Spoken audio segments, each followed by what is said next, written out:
Will the president succeed? Will he, by pressuring the Chinese to do something and threaten tariffs if they don't? Will they blink? Will they do something? Indications are now, and the reason why the markets are up and have been over the last day or so, is that they are blinking, or they are realizing that this president means it. Now, a lot of people say he's fighting fire with fire here, that he's going to ignite a trade war. The president and his people have already said that this idea of an unfair trading stance is something that, in this case, the Chinese started.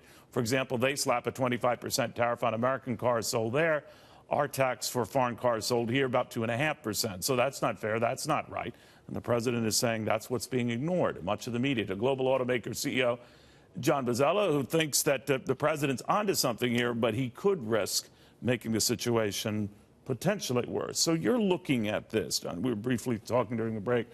You understand what the president is trying to do, but you're afraid it could blow up.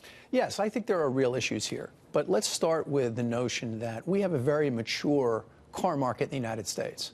Our future for growth in the car industry here in the United States is through exports. We export 2 million cars and trucks every year from the United States. We need to export more so we can grow our factories here and employ more Americans. But so how we need many more of those trade. make their way to China? Well, that's a good question. I mean, it's very early in the process. What you see now is international car companies, U.S. car companies, companies from Japan and Europe and Korea actually investing in China to build in China because of requirements that they have joint ventures. So those types of things, tariff barriers and joint venture requirements, do need to be addressed. That's not the question. The question is, what's the right approach to get the job done? All right. The administration says there's no war going on here, but if there were to be deemed a war, they started it. China has these high tariffs. China has these impediments and roadblocks, and that predates anything we're even considering now. And we've played nice, talked nice through Democratic and Republican administrations, and that's gotten us nowhere. You say what?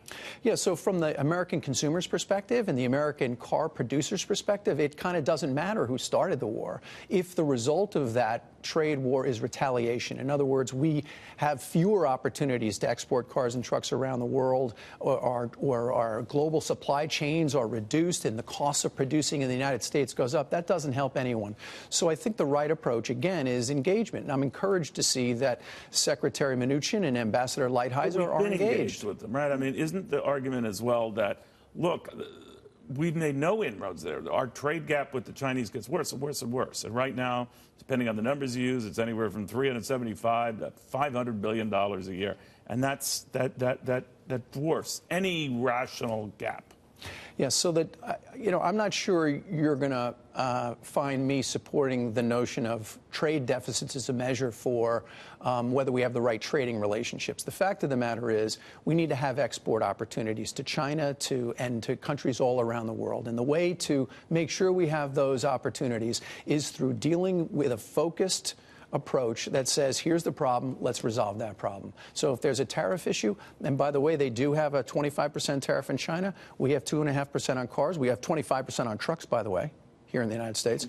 So we have issues on both sides. Let's resolve those issues. Let's talk about tariffs. But haven't we tried to do that in other administrations? Or they know the 2.5%, 25% thing, that and it never gets changed. Well, maybe we're at the point now where it's time to do it, and maybe we do have the right folks in place to do it. But throwing a grenade like this in the middle of it just might be the way to do that? If it's manageable. If it's manageable. And what I'm encouraged by is, yes, I would agree with you that the tariff could be like a grenade. But if what we're following this with is the types of engagements that we've talked about with key administration officials, I think that's a good sign. Is this going to work out okay? I don't know. I don't know. That's why we're concerned. Again, concerned about the approach to tariffs.